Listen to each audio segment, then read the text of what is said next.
지난 주일에는 하나님의 평강을 얻는 법에 대해서 우리가 말씀을 들었습니다. 이 하나님의 평강이라는 것은 정말 인간으로서는 청량할 수 없는 내적인 평안을 말하는 것이고, 아울러서 하나님이 아니시면 결코 주실 수 없는, 세상이 줄 수 없는 그런 평안을 말한다고 했습니다. 이런 하나님의 평안을 얻으려면 어떻게 해야 하는가 하면은 바로 우리가 주 안에서 항상 기뻐하는 삶을 살아야 한다고 했고, 두 번째는 우리의 관용을 모든 사람들에게 알게 해야 하며, 그리고 세 번째는 아무것도 염려하지 말고 오직 모든 일에 기도하라고 말씀을 드렸습니다. 이렇게 할 때에 다시 말해서 기뻐하고, 그리고 관용을 베풀고, 그리고 염려 대신에 기도하게 되면 하나님의 평강이 우리의 마음을 지켜주신다, 이렇게 말씀을 하셨습니다. 이런 하나님의 평강으로 여러분들 충만한 시간이 되시기를 바랍니다. 오늘도 비슷한 말씀인데, 오늘은 평강의 하나님이 함께 하실 비결 또는 조건에 관해서 말씀을 듣도록 하겠습니다. 9절 마지막 부분에 보면 그리하면 하나님의 평강, 평강의 하나님이 너희와 함께 계시리라 라는 말씀이 나옵니다. 그렇기 때문에 8절과 9절의 말씀을 주의해서 8절과 9절 앞부분의 말씀대로 잘 신앙생활을 하면 평강의 하나님이 함께해 주시겠다라는 말씀이 될 것입니다. 지난번 시간에는 하나님의 평강이 지켜주신다 이렇게 말씀하셨지만은 오늘 이 아침에는 평강의 하나님이 함께해 주시겠다라는 말씀이에요. 그래서 하나님의 평강이냐 그리고 평강의 하나님이냐, 이 차이가 있는데 비슷한 뜻으로 생각이 되지만은 강조점은 분명히 다르다라고 생각할 수 있습니다. 하나님의 평강은 평강의 강조점이 있는 반면에 평강의 하나님은 하나님에게 강조가 있기 때문에 어쩌면 지난번 시간보다도 이 시간에 평강의 하나님이 우리와 함께 계실 것이다, 우리와 함께 해 주실 것이다, 이런 말씀이기 때문에 지난번 시간보다도 더 의미 있고 가치 있고 중요하고 본질적인 말씀이 아닐까, 이렇게 생각이 됩니다. 그러면 평강의 하나님이 어떤 사람과 함께 해 주시겠다고 하셨는가? 크게 두 가지를 말할 수 있는데, 먼저는 8절 마지막 부분에 보면 이것들을 생각하라 하는 말씀이 나옵니다. 앞에 있는 여러 가지 사항들을 깊이 있게 생각을 하며 살 때 평강의 하나님이 함께 하신다라는 뜻으로 해석할 수 있습니다. 바울은 8절 말씀을 시작하면서 끝으로라는 말을 썼는데 잘 들으시기 바랍니다. 이때 끝으로 하는 이 말은 마지막으로 이런 뜻을 가지고 있지만은 이 서신의 마지막으로 이런 뜻이 아니고, 바울이 하늘의 시민권자들에게 부탁하는 권면의 마지막이다, 이렇게 생각을 하시면 됩니다. 다시 말하면 이 빌립보서의 마지막을 말하기 위해서 바울이 끝으로 이런 말을 쓴 것이 아니고, 바울이 앞부분에서 계속적으로 성도들에게 권면을 하고 있듯이 이 권면, 일부분의 권면의 말씀으로서는 마지막이다, 이렇게 생각을 하시면 되겠습니다. 그리고 무엇에든지라는 말을 6번이나 쓰고 있습니다. 무엇에든지, 무엇에든지 이런 말을 6번이나 사용을 하고 있고, 뒤에 가서 보면 있든지, 무엇이 있든지, 있든지 이런 말을 또 2번이나 사용하고 있습니다. 이런 성도들이 생활해야 할 중요한 덕목들을 이렇게 나열하고 있는 것입니다. 한 가지 한 가지 이 말씀에 주의 집중함으로 말씀을 잘 깨닫고 이 말씀에 은혜 받을 수 있기를 바랍니다. 그럼 먼저 무엇에든지 참되며 라는 말을 했습니다. 이 말은 모든 것에 참되라 그런 얘기입니다. 너희들의 말과 행동과 모든 부분에 있어서 진실되게 살아라 하는 의미로 무엇에든지 참되며 라고 권면했던 것입니다. 하나님의 성품은 진실입니다. 하나님의 성품은 참됨입니다. 그렇기 때문에 하나님의 자녀들은 마땅히 하나님의 그 성품을 닮아서 살아가야 하는 것입니다. 하나님이 진실한 성품을 가지고 계시다면 그리스도인들도 마땅히 진실한 성품으로 살아가야 한다 하는 말씀입니다. 이 참됨에 두어야 되고, 그리고 이 참됨이 우리의 모든 삶 가운데에서 드러나야 하겠습니다. 믿는 신자들은 신자들 앞이든 아니면 불신자들 앞에서든 진실하고 정직하게 살아가야 한다는 것입니다. 교회를 다닌다고 하면서 거짓말하는 사람 많이 있지요. 더 나아가서 사기치는 사람들도 많이 있습니다. 이런 것들은 기독교인의 삶으로서 합당하지 않다. 기독교인의 생명은 정직에 있습니다. 기독교인의 생명은 참됨에 있습니다. 그렇기 때문에 모든 기독교인들은 오늘 바울의 권면을 따라서 모든 일에 있어서 참되어야 된다. 모든 일에 있어서 정직해야 된다 하는 사실을 분명히 명심을 하시고 누구보다도 참되게 정직하게 살아가는 우리들이 되어야 하겠습니다. 다음은 무엇이든지 경건하며 그랬는데 이것은 고결하고 진지하라 하는 말씀입니다. 말을 할 때에도 경박스럽게 하지 말라. 천스럽게 하지 말라. 촌스럽다는 말하고 천스럽다는 말은 다르지 않습니까?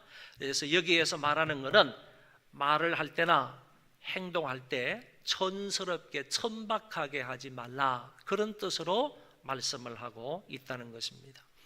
옷 입은 것도 보면 어떻게 기독교인들이 저런 옷을 입고 다닐까? 이런 생각이 들 때가 있지 않습니까? 어떻게 기독교인들이 교회에 다니고 하나님을 믿는 사람들이 어떻게 저렇게 말하고 행동할 수 있을까? 이런 경우가 종종 있지 않습니까? 그게 아니라 오늘 바울이 권면하고 있는 이 말씀은 좀 고결하고 진지하게 생활을 해라. 천박스럽고 경박스럽게 촌스럽게 행동하지 말라, 이렇게 권면하고 있다는 것입니다. 사도 바울은 고린도 교회에 편지를 보내면서 이런 말을 한 적이 있습니다. 우리는 아무에게도 불의를 행하지 않았고 아무에게도 해를 끼치지 않았고 아무에게도 속여 빼앗은 일이 없노라. 바울은 당당하게 그 고린도 교회들에게 얘기하기를 나는 남들에게 비난받을 일을 한 적이 없다라는 얘기입니다. 어떤 삶 가운데에서도 남들로부터 비난을 받아본 적이 없다, 비난을 받을 일이 없었다라는 것을 분명하게 얘기해 주고 있습니다. 이런 삶을 가리켜서 경건한 삶이다, 이렇게 말할 수 있습니다. 야고보 선생은 우리에게 참된 경건에 관해서 가르쳐 주시기를 참된 경건은 고아와 과부를 돌보는 것이고 그리고 자기를 지켜서 세속에 물들지 않는 것이다, 이렇게 말했습니다. 그러니까 고아와 과부를 도와주는 것도 경건이지만은 자기 자신을 지켜서 세속에 물들지 않는 것이 참된 경건이다라고 말씀해 주고 있는 것입니다. 오늘 바울은 우리에게 권면하고 있는 겁니다. 너희들이 무엇을 하든지 간에 경건해야 된다. 무엇을 하든지 간에 고결하고 진지해야 된다. 천박스러운 말이나 천박스러운 행동을 하지 말아야 된다 하는 것을 가르쳐 주셨습니다. 다음은 무엇이든지 옳으며라고 했는데 이 옳다라는 말은 우리가 잘 알고 있듯이 올바르게 살아라, 바르게 살아라, 그런 얘기입니다. 우리가 교회에 있으면 교회에서 지켜야 할 원칙과 규칙이 있단 말입니다. 우리가 직장 생활을 하면 그 사회에서, 직장에서도 분명히 내가 지켜야 할 그 사칙이 있는 겁니다. 사칙이 있는 겁니다. 그리고 우리가 길을 가다가도 분명히 교통 규칙이 있는 것 아닙니까? 교회 안에는 교회법이 있는 것이고 사회에는 사회법이 있는 거예요. 그 법에 따라서 규칙을 잘 지키면서 원칙대로 살아라, 바르게 살아라, 올바르게 살아라 하는 것을 바울은 권면해 주고 있는 것입니다. 특별히 무엇보다도요, 올바르게 예배해야 됩니다. 올바르게 하나님을 경외하는 자들, 예배하는 자들이 되어야 하겠다는 것입니다. 바르게 기도하고요, 바르게 찬송하고, 바르게 헌금하고, 바르게 교제하고, 우리 모든 성도들이 한마음 한뜻으로요, 바르게 하나님 여호와를 경외해야 하는 것입니다. 그러면 바르게 하라 이 말에는 삐뚤게 하는, 또는 잘못되게 하는, 굽게 하는 그런 일도 있을 수 있다는 얘기이지 않습니까? 그런 것들로 가지 말고, 그렇게 예배하지 말고, 하나님이 원하시고 하나님이 바라시는 대로, 하나님이 말씀하시는 대로 성경에 준하여서 바르게 예배할 것을 말하고 있다는 것입니다. 기독교인은요, 이 사회에 삶의 기준이 되어야 되는 겁니다. 삶의 모델이 되어야 되는 겁니다.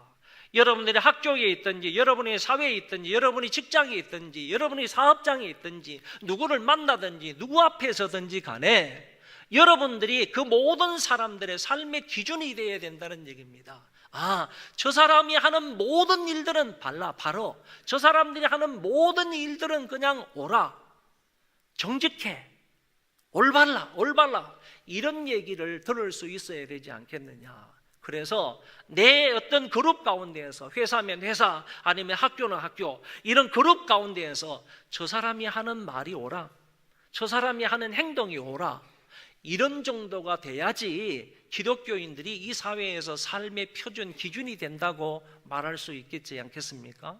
오늘 저와 여러분들, 바울의 권면이 바로 그거라는 겁니다. 사회에서 무엇을 하든지 간에 여러분 바르게 행동해라, 올바르게 행동해라 하는 것을 권면하고 있습니다. 그리고 무엇이든지 정결하며 라고 말씀하십니다. 이 말은 흠이 없어야 한다, 또는 더럽히지 말라는 뜻입니다. 삶의 모든 영역에서 순결하라고 요구하고 있는 것입니다. 자기를 죄로부터 오염시켜서는 안 된다. 자기를 죄로 말미암아 자기 자신을 오염시켜서는 안 된다라는 말씀의 뜻도 있습니다. 요한일서 3장에 보면 주를 향하여 이 소망을 가진 자마다 그의 깨끗하심과 같이 자기를 깨끗하게 하느니라. 할렐루야. 무슨 말씀인가 하면은 저와 여러분이 진정으로 주님께 소망을 두고 살아갑니까? 우리 모두가, 성도들이, 신자들이 예수님에게, 주님에게 소망을 두고 살아간다면 누구든지 자기 자신을 깨끗하게 해야 한다는 말씀입니다. 주님께 소망을 두면서도 자기 자신을 더럽히면 그 소망은 헛된 소망이 될 것입니다. 그 소망은 결코 이룰 수 없는 것이 되고 말 것입니다. 주님께 소망을 두었다면, 주님께 소망을 둔 사람들은 무엇이든지 자기 자신을 깨끗하게 해야 한다는 말씀입니다. 에베소서 4장과 5장에서 이런 말씀이 나옵니다. 무릇 더러운 말은 너희 입 밖에도 내지 말고 오직 덕을 세우는 데 소용되는 대로 선한 말을 하여 듣는 자들에게 은혜를 끼치게 하라. 음행과 온갖 더러운 것과 탐욕은 너희 중에서 그 이름조차도 부르지 말라. 이는 성도에게 마땅한 바니라. 성도에게 마땅한 바가 무엇이냐? 여기 성경은 말하기를 더러운 것을 입 밖에도 내지 말라는 것이고, 그런 것들은 이름조차 부르지 말라는 것이 성도로서 마땅히 해야 할 바라고 설명합니다. 성도는 항상 무엇이든지 정결하게 살아야 이대로 살면 복을 받는 것입니다. 행위가 온전하여 여호와의 율법을 따라 행하는 자들은 복이 있으며 하나님의 말씀으로 기준을 삼아서 바르게 행동하는 그런 사람이 하나님이 복을 주신다고 약속하셨습니다. 이런 은혜가 있기를 바랍니다. 다음은 무엇이든지 사랑받을 만하며입니다. 무슨 말을 하거나 무슨 행동을 하더라도 남들로부터 사랑을 받을 만하게 생활하라, 그런 말씀입니다. 주님은 어릴 적부터요 하나님과 사람들에게 사랑을 받으며 성장했다고 했습니다. 얼마나 귀한 말씀입니까? 예수님은 성장해 가면서 어릴 때부터 하나님의 사랑도 받았고 뿐만 아니라 주위에 있는 사람들로부터도 사랑을 받으며 성장했다는 말씀입니다. 우리도 그 주님처럼 남들로부터 사랑을 받고 위로 하나님으로부터도 사랑을 풍성히 받을 수 있기를 바랍니다. 흔히 모든 국민들이 좋아하고 모든 국민들이 존경하고 사랑하는 사람들을 가리켜서 국민 배우다 또는 국민 가수다 이런 말을 씁니다. 최보람 같은 사람이나 안성기, 이미자 아니면 조용필 같은 사람을 이 국민 배우, 국민 가수라고 말할 수 있을 것입니다. 여러분, 그런데 이 사람들이 남들보다 좀 더 뛰어난 미모를 가지고 있습니까? 이 사람들이 남들보다 뛰어난 그런 외모를 가지고 있는 사람들입니까? 뛰어난 외모나 뛰어난 미인, 미남 이런 것을 보아서 저 사람은 국민 배우다, 국민 가수다 이렇게 붙이지 않는다는 얘기입니다. 국민 배우나 국민 가수라는 이름을 붙이게 되는 것은요 모든 국민들로부터 사랑과 존경을 받는, 칭찬을 받는 그런 인물을 가리켜서 국민 배우다, 국민 가수다 이런 말을 붙여주는 것입니다. 우리 김 집사님 죄송해요. 우리 김장훈 씨도 여기 넣을까요? 우리 김장훈 씨 누님, 친누님이 여기 계시는데, 그러니까 이런 사람들을 가리켜서 국민 가수다, 국민 배우다 이렇게 말하는 것이지 외부적인 어떤 모습이 잘났다든지 이런 것들 보고 국민 가수, 국민 배우라는 이름을 붙이지 않는다라는 것입니다.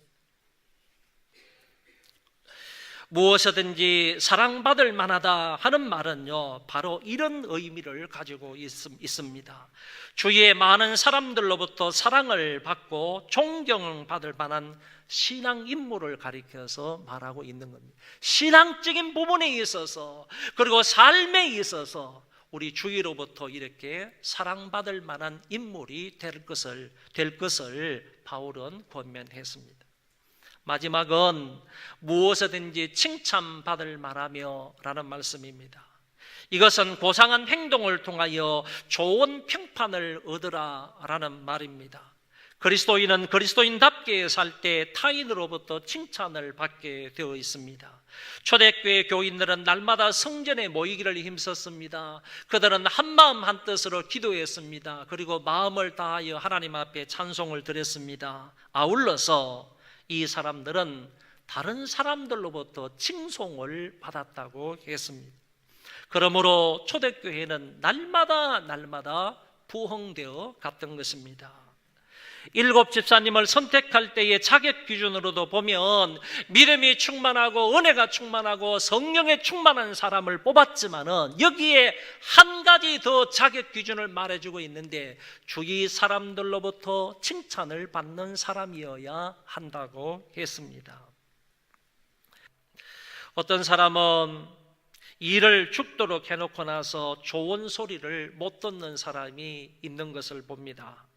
어떤 사람은 일을 해놓고 나쁜 소리는 아니지만 그렇다고 좋은 소리를 못 듣는 사람도 있습니다.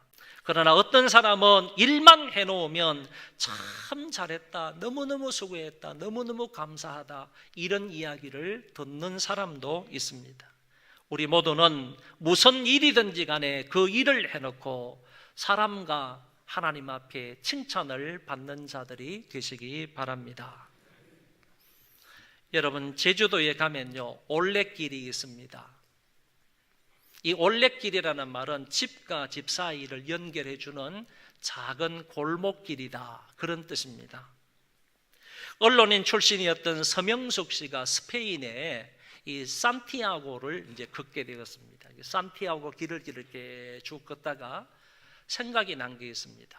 야, 이렇게 바닷가의 경치가 아름답고 산세가 아름다운 이런 길을 걸으면서 야, 나도 제주도에 돌아가면 이제 제주도에 이런 길을 만들었으면 좋겠다. 이런 생각을 해서 이 서명숙 씨가 스페인에서 돌아와 가지고 처음으로요 2007년 9월 달에 제1코스를 만들었습니다. 올레길 제1코스를 이제 만들기 시작을 했습니다. 이 길을 통하여서 이 길을 걷는 많은 사람들에게 제주도의 문화라든지 제주도의 어떤 그 집이라든지 아니면 제주도의 어떤 사람들의 삶의 모습 이런 것을 이제 보여주기 위해서 올레길을 처음에 만든 겁니다. 그런데 올해가 2017년이니까 올레길을 만든 지가 지난 달이 꼭 10년이 되는 겁니다. 이 10년 동안 26개의 올레길을 다 만들어 가지고 이제는 제주도시 전체를요 다 1코스, 2코스, 3코스, 26코스까지 쭉 저 밑에 있는 추자도까지 다 올레길을 만들어 놨습니다. 무려 425km의 올레길을 만들었습니다. 10년 동안 이 올레길을 걷기 위해서 찾아온 사람들이 어느 정도였느냐 하면 770만 이상이 되었습니다. 지금은요 세계적인 명소가 된 것이 바로 제주도의 올레길입니다. 이 올레길을 본받아 가지고 강원도에서 둘레길을 만들었습니다. 이 둘레길이라는 말은 바위 사이에 지나가는 길이다. 그래서 바위길이라는 뜻으로 둘레길을 만들었습니다. 일본이 제주도를 와보고 난 이후에 우리나라는 전부 다 사면이 다 바다니까 일본은요 사면이 전부 바다니까 우리도 이 올레길을 만들자. 그래서 지금 일본에도 올레길 만드는데 붐이 일어나고 있습니다. 여러분 대단하지 않습니까? 한 사람이 이렇게 지대한 영향을 끼치고 있다. 그런 얘기입니다. 여러분 강원도 안목 바닷가에 가면 안목항이 있는 안목 바닷가에 가면 커피 거리가 있습니다. 이 커피 거리는 원래요 자판기 거리였습니다. 사람들이 자판기에서 커피 한 잔을 뽑아서 바로 앞에 바닷가에 가서 이렇게 시원하게 같이 즐기면서 마시는 이런 커피 자판기 거리였는데 우리나라 바리스타 제1호인 우리나라 바리스타 1호입니다. 1호인 박이추 씨라는 사람이 바리스타 기술을 배워가지고 이 거리에다가 커피점을 하나 낸 겁니다. 이것이 영향을 받아서 그 거리가 지금은요 꽤 먼 거리인데 그 길이 전부 다 커피만 팝니다. 이번 추석 때 그쪽에 계신 어떤 분이 목사님 와서 같이 좀 이렇게 쉬자고 해서 추석이 끝나고 난 이후에 제가 강릉을 방문했습니다. 친구 목사님하고 같이 부부하고 같이 이렇게 있다가 야 강릉에 오면 초당 순두부를 먹어야 되니까 우리 순두부 먹으러 가자. 2시간을 걸쳐서요 골목골목을 찾아갔는데 주차할 데도 없고 그리고 밥 먹는데요 줄을 얼마나 많이 서 있는지 어느 집이든지 간에 막 2시간 정도는 기다려야만 그 순두부 한 그릇을 먹어요. 그래서 첫째 날 실패했습니다. 둘째 날 아침 일찍 가면 먹을 수 있겠다. 그래가지고 둘째 날도 갔는데 둘째 날도 실패했습니다. 그래서 안 되겠다. 커피나 마시러 가자. 간 곳이 커피 거리였습니다. 근데 가니까 이거는 더 복잡합니다. 주차할 데가 없습니다. 사람들로 인산인해를 이루고 있어요. 그때 우리 지두열 집사님, 이성호 집사님이 마침 거기 고향이라서 연락을 했다면 오셔가지고 맛있는 커피를 한 잔 사주셨습니다. 겨우 해가지고 커피집을 하나 찾아 들어갔는데 그것도 2층 경치 좋은 데는 없고요. 1층 거기 막 그 커피 이렇게 주문 받고 내주고 하는 데 있잖아요. 그 옆에 작은 이런 그 의자가 있어서 그 옆에 앉아가지고 커피 한 잔을 마시고 다 왔습니다. 여러분, 제가 지금 여러분들에게 말씀을 드리고자 하는 것은 제주도에 올레길을 만들었던 이 서명숙 씨나 안목항의 커피 거리를 만든 이 박이추 씨는요, 그 지역에 지대한 영향을 끼친 사람들입니다. 그리고 많은 사람들로부터 존경과 칭찬을 받고 있는 사람들이 바로 이분들입니다.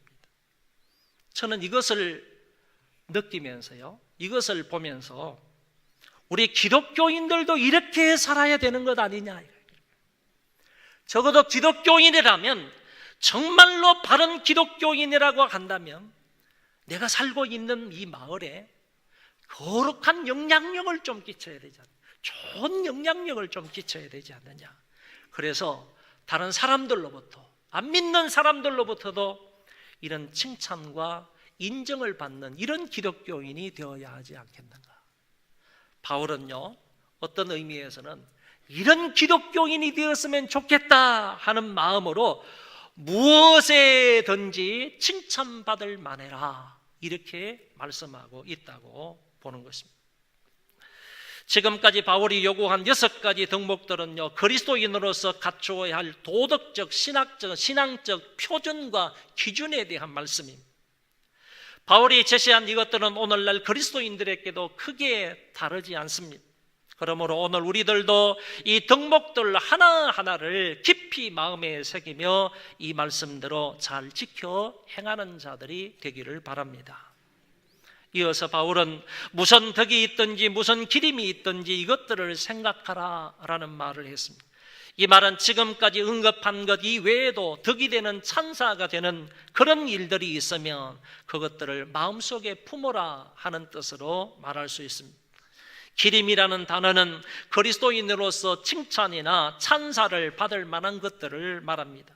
그런 것들이 있으며 이것들을 생각하라고 했습니다. 한번 따라합시다. 생각하라.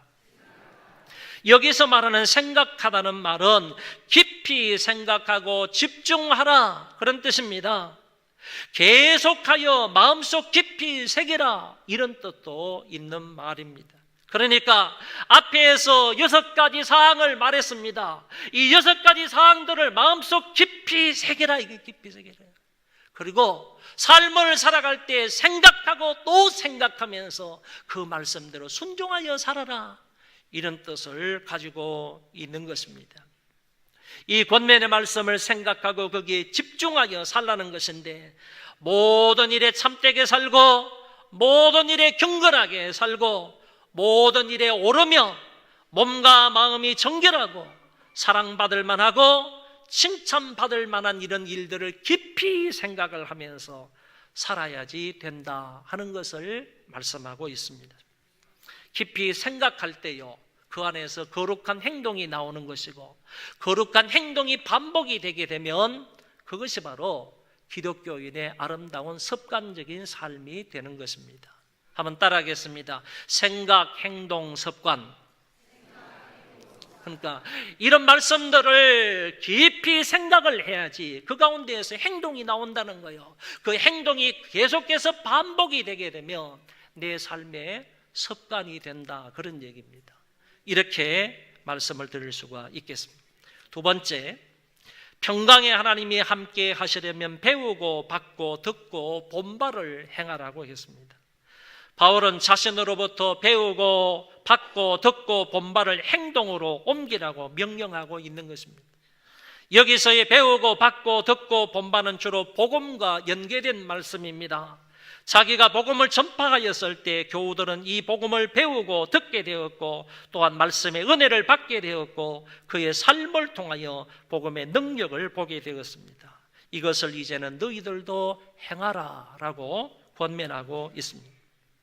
나에게 배우고 들었던 대로 너희도 다른 사람에게 복음을 가르치고 전하라는 얘기이고, 또한 받고 본받을 행하라는 그런 말씀입니다. 아무리 좋은 말씀을 배우고 좋은 말씀을 들었고 그리고 그 말씀에 은혜를 입었다 할지라도 여러분, 그 말씀을 실천하지 않으면 모두가 허사가 되는 것입니다. 배우고 듣고 본바대로 만족하지 말고 이제 그 말씀대로 실천하며 살아야 할 줄로 믿습니다. 그래서 8절과 9절의 말씀을 한마디로 줄이면요, 생각하고 행동하라 하는 말씀으로 요약할 수 있습니다. 이 말은 많이 연습이 필요하지만 그대로 열심히 살면 된다고 봅니다. 넘어지고 실패할 수도 있을 것입니다. 그러나 다시 일어나 우리의 삶의 내용을 생각하고 그리고 또다시 행하면 우리의 삶이 하나님 말씀에 부합한 삶이 될 것입니다. 그리하면 평강의 하나님이 너희와 함께 계시리라고 하셨습니다. 여러분, 신조어 중에 넘사벽이라는 말이 있습니다. 이 넘사벽이라는 말이 무슨 뜻인가 하면은 넘을 수 없는 4차원의 벽이라는 말의 준말입니다. 아무리 노력을 하고 자기 힘으로는 아무리 한다 할지라도 그 격차를 줄이거나 뛰어넘을 수 없는 것을 가리켜 말하는 것입니다. 예를 들어 축구 선수 메시나 호날두 같은 사람은 축구 선수들이 뛰어넘을 수 없는 넘사벽입니다. 우리나라의 이순신과 세종대왕 같은 사람들은 여기에 속하는 사람이라고 할 수 있고, 신앙 인물로서는 주기철 목사님이나 손양원 목사님 같은 분이 우리 신앙의 넘사벽이라고 할 수 있습니다. 이런 사람들의 실력과 능력과 신앙은 정말 따라가기가, 넘기가 쉽지 않습니다. 오늘 바울의 권면은 한마디로 말해서요, 신앙 부분에 있어서 너희들이 넘사벽이 되라, 이렇게 말씀하고 있다는 겁니다. 다른 사람들이 여러분들의 신앙을 볼 때, 내 신앙을 볼 때 정말 우리로서는 아무리 노력하고 아무리 기도하고 아무리 달려간다 할지라도 저 사람의 신앙을 넘어갈 수는 없겠다, 이런 우리 신앙생활에 있어서 넘사벽이 되라 하는 말씀으로 오늘 말씀을 요약할 수 있습니다. 우리 모두 바울의 교훈과 권면을 깊이 생각하고 행함으로 어떤 환경 속에서라도 세상이 줄 수 없는 하나님의 평강을 넉넉히 누리실 수 있기를 바랍니다. 근심, 걱정이나 불안이나 두려움이나 슬픈 마음, 슬픔, 많은 세상살이에서 하나님의 평강으로 충만한 자들이 되시고 평강의 하나님이 여러분과 여러분의 자녀들과 늘 함께 계시기를 바랍니다. 기도하겠습니다.